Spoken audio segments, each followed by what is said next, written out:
food is acted upon by physical and chemical means to provide the body with absorbable nutrition and to excrete the waste products from the body. In mammals, the digestive system includes the alimentary canal or gastrointestinal tract, GI tract, which is extended from the mouth to the anus. Mouth is the beginning of the digestive system. When the food enters into the mouth, it is temporarily stored in the buccal cavity. Chew and grind the food, and then we start to swallow it. From the salivary gland, saliva is secreted, which help in the process of digestion, as the saliva is the enzyme which help in the breaking down of the food. Or the throat is the part of the digestive tract which is extended from the mouth, and the food enters into the pharynx. Branching of the pharynx is the esophagus, which carries to the stomach. Stomach is a sac-like organ with muscular walls, and stomach also acts as a storage tank for food. Stomach secretes acid and enzymes which help in the process of digestion and breaking down of the food. From the stomach, the food passes through the duodenum into the small intestine. Small intestine also break down the food into nutrition with the help of the enzymes secreted from the liver and pancreas. Stool or leftover waste through the digestive process passes into the large intestine. Large intestine is responsible for the absorption of water and contains symbiotic bacteria which aids in the process of digestion, which extract nutrition. Here, liver and pancreas are the accessory digestive organs which help in the process of digestion by secreting enzymes and the breakdown of food. Here, gallbladder acts as a storage tank of excess bile. So, here are the all organs which constitute the digestive system. Thank you. A very good morning to you. I am Anisha Kumari of class 9, roll number 3, and here I am presenting my life science model, which is bacteria from the kingdom Monera. So here's my model. This is a bacteria.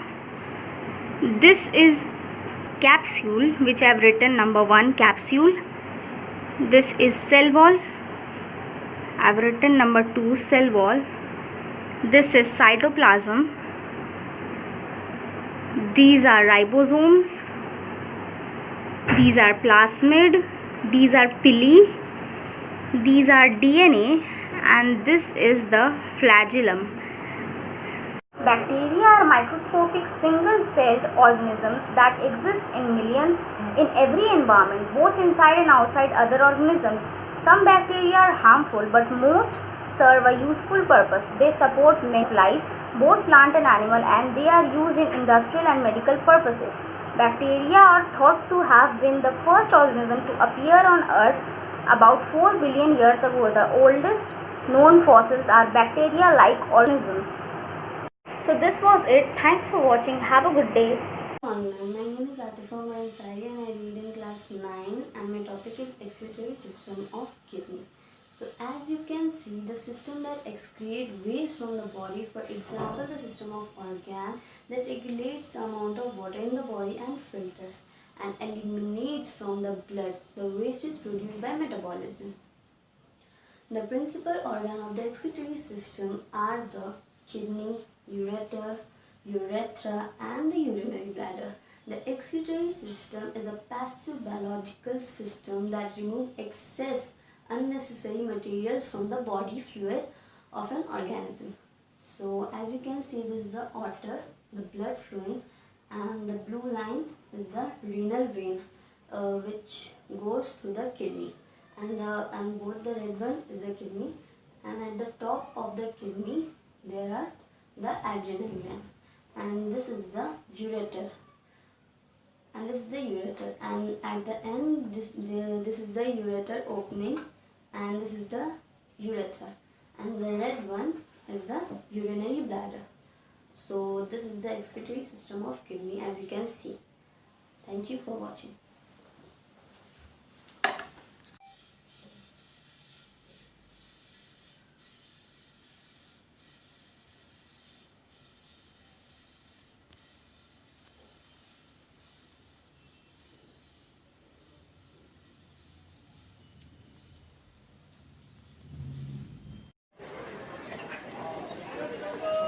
A very good morning to all of you. I am Madhusa Fareem from class 9, roll number 10.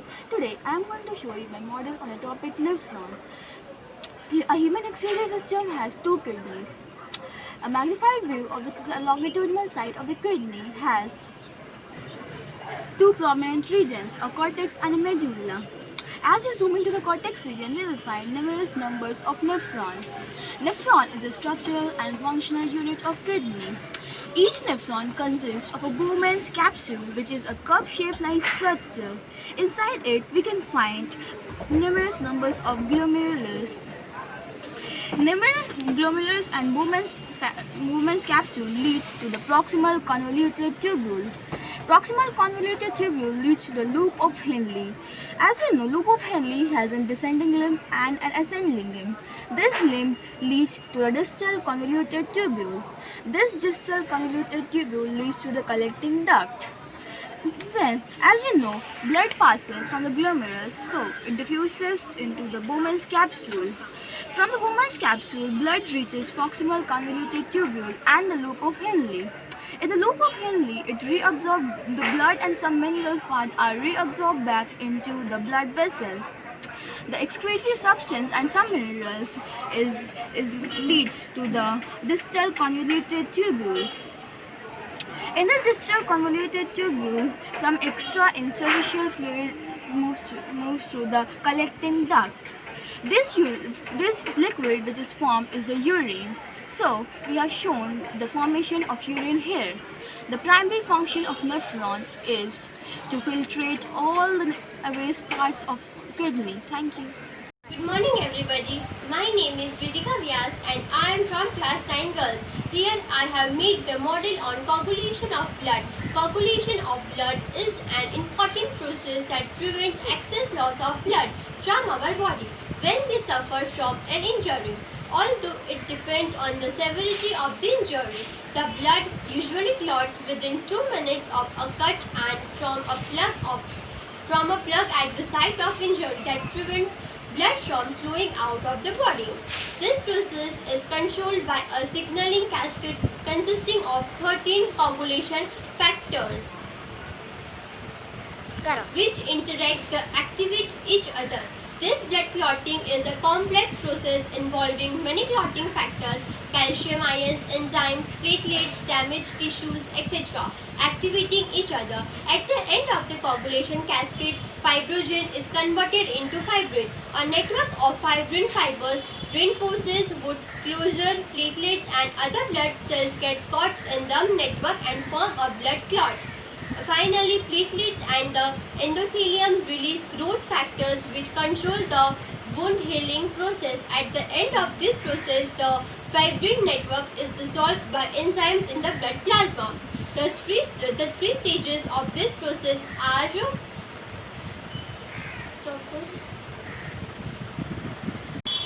Stage 1. Platelets attached to the endothelium blood vessel wall. Stage 2. Platelets start to release fibrin and begin to seal the endothelium.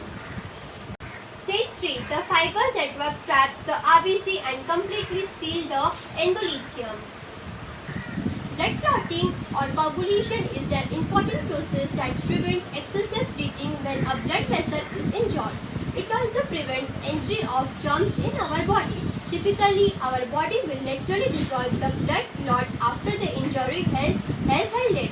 Sometimes, however, clots from the inside of vessels without the obvious injury or do not dissolve naturally. This situation can be dangerous and require accurate diagnosis and appropriate treatment. Hello, my name is Faz Alam from class 9 boys and here I am going to tell you about the cell organelle nucleus. The nucleus is the control center of the cell. It is also known as the brain of the cell. This is the structure of the nucleus. The nucleus envelope is a membrane which is similar to cell membrane. When the cell is at rest, there is chromatin. Chromatin is made up of DNA, RNA and nuclear proteins. We will also find the nucleus inside the nucleus. It is made up of RNA and protein. The function of nucleus is protein synthesis, cell division. It controls and regulates the activities of the cell. carries genes and hereditary information. Its main function is the synthesis of RNA and ribosome. So this was a small explanation of nucleus. Thank you. Good morning, ma'am. I am Shrestha Ghosh of class 9, and today I am going to present a model of nucleoid in front of you, and it is an irregular shaped prokaryotic cell, and in the middle of the nucleoid there is a circular DNA which helps in reproduction, and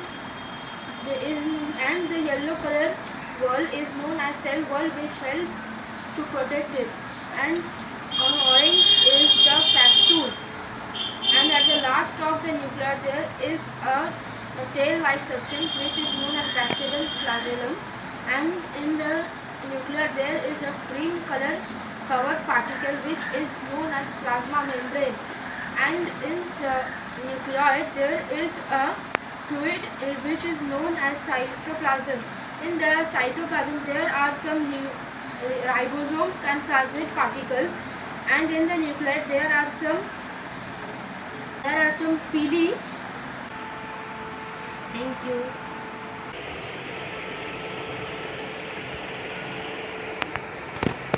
My name is Nikhil Malik and I read in class 9 boys, and my topic is lungs model. Lungs are a pair of breathing organs located with the chest which remove carbon dioxide from and bring oxygen to the blood. The lungs are a pair of spongy air-filled organs located on either side of the chest. The trachea conducts inhaled air to the lung through its tubular branches called bronchi. This is my project. Here I make this model. When we push the bottle like this way, then the balloon will then in the balloon air will see. This is our lungs, and this is our lungs in which we are take oxygen and give carbon dioxide. Thank you, ma'am. My name is Harisha Jamar from class 10, and I am here to present my life science model brain. The brain forms the central nervous system. Its complex part is everything we do. It controls the thing we choose to do, like walk and talk, and the thing our body does automatically, like breathe and digest. The brain is a soft spongy mass of nerve cells and supportive tissues. Cerebrum. Cerebrum is the outer layer of the cerebrum section of the brain. Its function is to control the voluntary motor function. The thalamus lies at the top of the brain stem near the center of the brain. Its function is regulation of consciousness, sleep and alertness. Hypothalamus. Hypothalamus is located below the thalamus, just above the brain stem. Its function is to stimulate and inhibit the secretion of pituitary hormone. Midbrain. Midbrain is located below the cerebral cortex. Association. Its function is association with vision, hearing, motor control, sleep. Cerebellum. Cerebellum is a structure that is located at the back of the brain. Its function is to coordinate voluntary movements such as posture, balance, etc.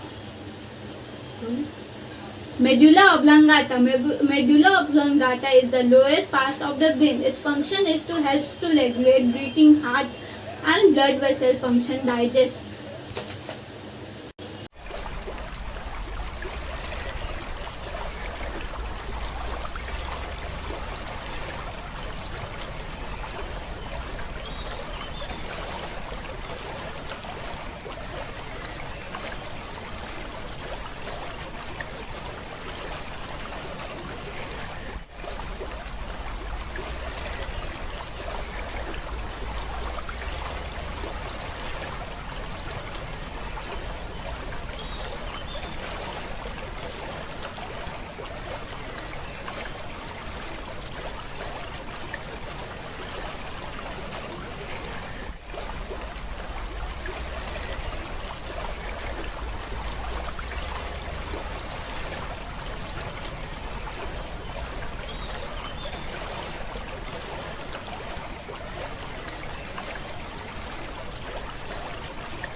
morning everyone, my name is Aditi Singh from class 10 and today my topic for life science is the Sundarban.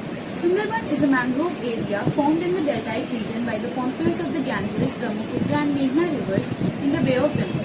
It spans from the Hooghly River from the Indian state of West Bengal to the Baleshwar River in Bangladesh. The name Sundarban is derived from the name of the Sundri trees.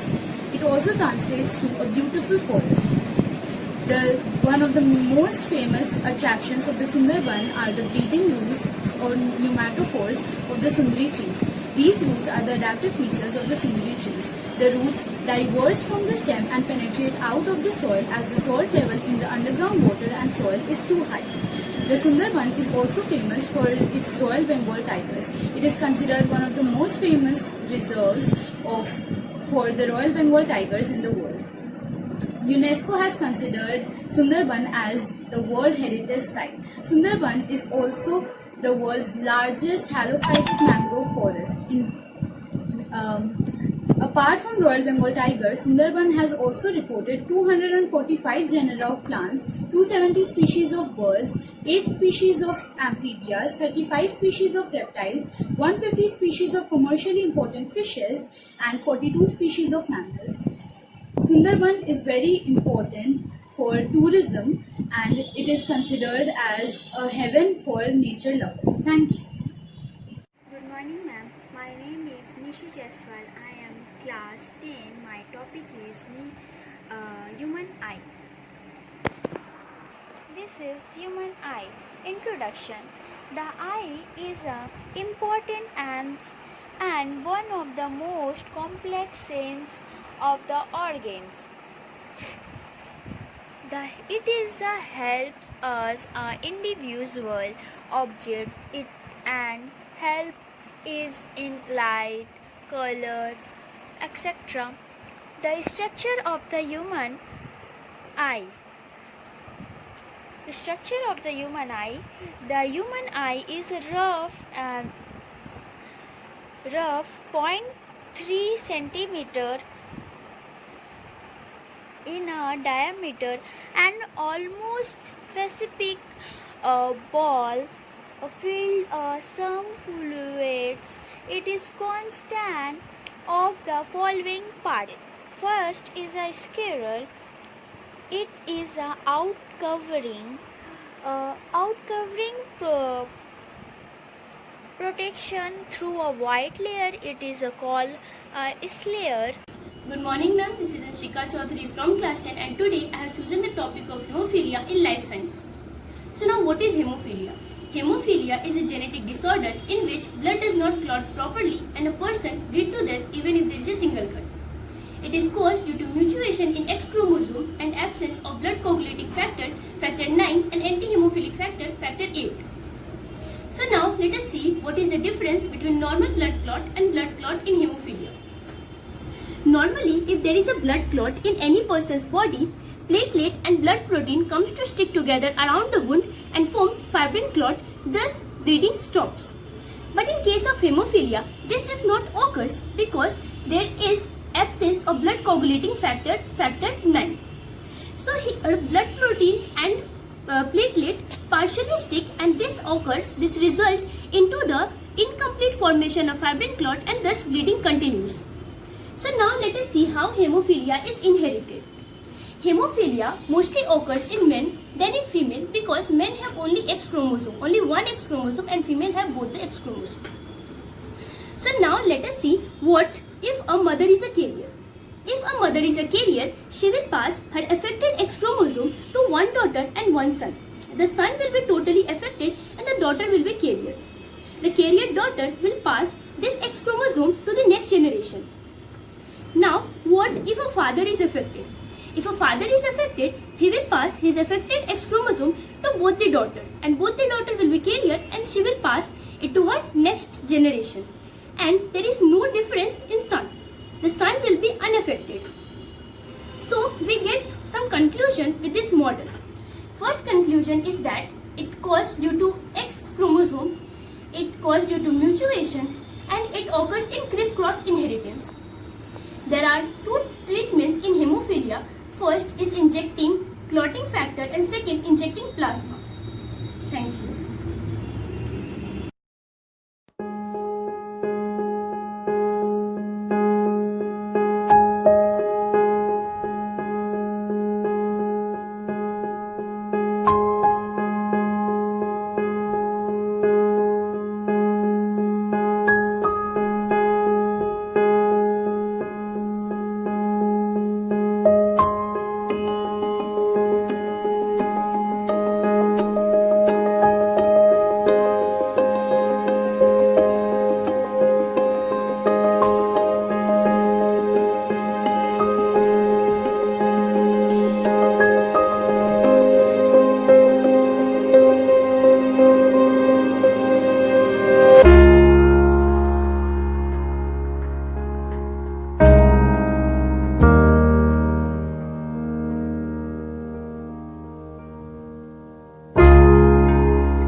Amina Jassim from class 10 girls, and I am here to show you my life science model, and my topic is phototropism. Phototropism is the ability of a plant or other photosynthesizing organism to grow directionally in response to a light source. Plant and other autotrophs need to manufacture their own food. They usually do this through photosynthesis. Organisms convert water, carbon dioxide and light into sugar, which are used for energy and growth. Now see the process how phototropism works.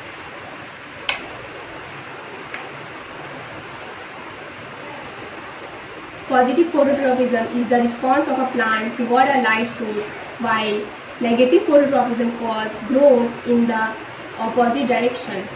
The plant first sends the light, using photoreceptors. Photoreceptors are special molecules consisting of a protein and a pigment that absorbs light called a chromophore. The specific photoreceptors which are responsible for detecting light during phototropism are called phototropins. The best example for phototropism is sunflower. Thank you, ma'am.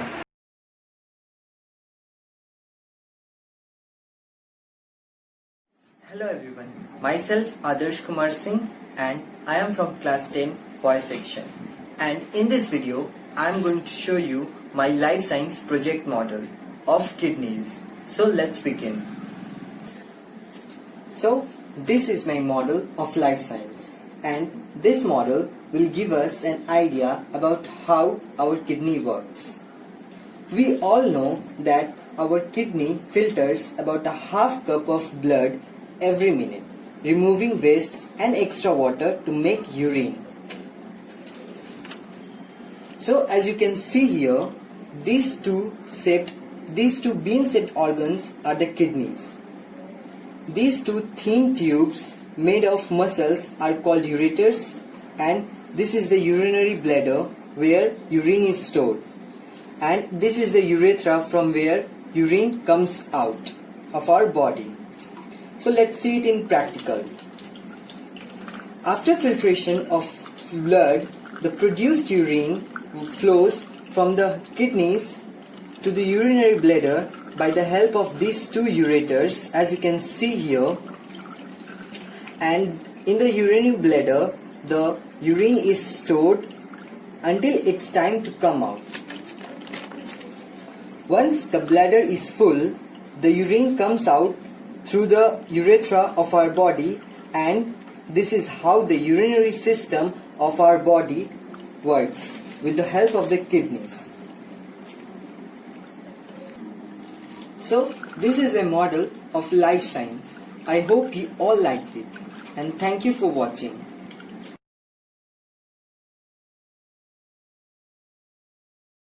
Hello everyone, myself Mohammad Hamiduddin of class 10. Today I am discussing about how our respiratory system works while breathing with the help of model. Let's begin. Let's see here.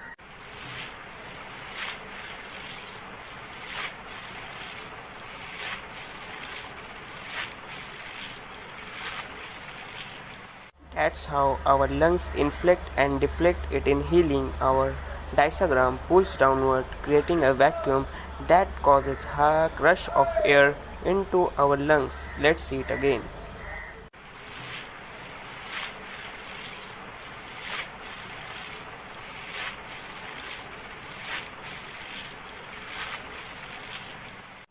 And in opposite happens with exhaustion, or diaphragm relaxes upward, pushing up the lungs, allowing them to deflate. Thank you. Hope you all like it. Welcome everyone. I am Siddhant Singh of class 10 boys of the Calcutta Anime Gujarati School is now going to show you the internal part of a human eye and its functions. Let's have a look. This is a human eye. This is the internal part of the human eye. It is the most valuable and sensitive sense organ and is the natural optical instrument. The eye is nearly spherical in shape with a slight bulge in the front part and enables us to see the beautiful colors around us. Let us discuss about the important parts of an eye. The front part of an eye is covered by the transparent spherical membrane, which is known as cornea. Light enters through it. Just behind the cornea, the dark color, this greenish part, the dark colored circular digraph, which is a small circular opening, is in the middle, is called iris. Pupil, the black color, as you can see the black color. The pupil is the small circular opening of iris. It appears black because no light is reflected from it. The eye lens is convex lens made of a transparent jelly-like proteinaceous material, is hard at the middle and gradually becomes soft towards the outer edges. The inner back surface, the yellow color surface, as you can see, the yellow color surface of the eyeball is called retina. It is a semi-transparent membrane which is a light sensitive and is equivalent to the screen of a camera. The space between the retina and the eyeball, as you can see the orange color space, is known as the vitreous humor. It is filled with another fluid. Let's look at some other parts of the eye. The white portion is called sclera. It is the outer portion of the eye, and the red color portion is called choroid. These are called optic nerves. Thank you all. Hello everyone, I am Ketan Tiwari from class 10 boys section. In this video, I am going to show you the life science project model of the respiratory system. So let's see. As I said, I made the respiratory system. So this is my model of life science.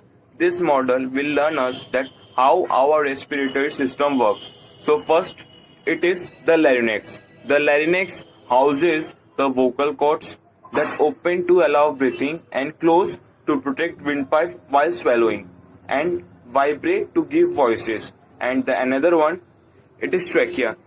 The trachea is one part of our airway system. Airways are pipes that carry oxygen and rich air to our lungs. So when we inhale air, travel from our nose through our larynx and down to our windpipe. So another one, it is bronchi. So bronchi is a passage of airway in the respiratory tract that conduct air into the lungs.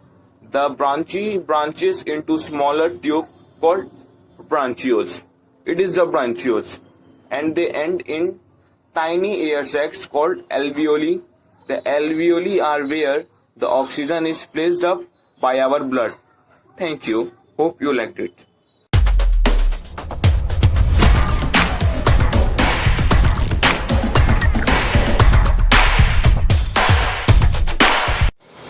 Hello, my name is Kishan Dolokia from class 10 boys.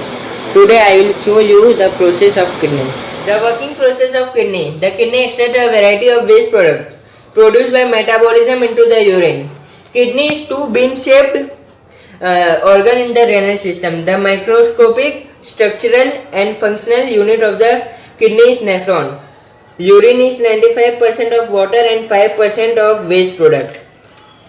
Urine is formed in the kidney through a filtration of blood. The urine is then passed to the ureters, to the bladders, where it is stored. During the urination, the urine is passed from the bladder to the urethra, to the outside of the body, like this.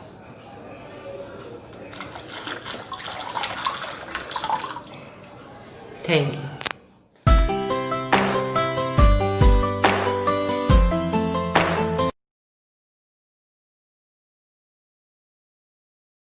Hello everyone, myself Karan Gupta from class 10, submitting my project of life science, and my topic is food chain. A food chain is a linear network of links in a food web starting from producer organism such as grass or trees, which use radiation from the sun to make their food, and ending at apex predator like snake and owl, detrivorous like earthworm or frog, etc. A food chain also shows how the organisms are related with each other by the food they eat. Each level of a food chain represents a different trophic level. A food chain differs from a food web because the complex network of different animal feeding relation are aggregated and the chain only follows a direct linear path of one animal at a time. Food chains are very important for the survival of most species. When only one element is removed from the food chain, it can result in extinction of species in some cases. A producer can use either solar energy or chemical energy to convert organism into usable compounds. Because the sun is necessary for photosynthesis, life could not exist if sun disappeared, which feed on dead animals, break down the organic compounds into simple nutrition that are returned. Many food web have a keystone species that has a large impact on the surrounding and can directly affect the food chain. Thank you.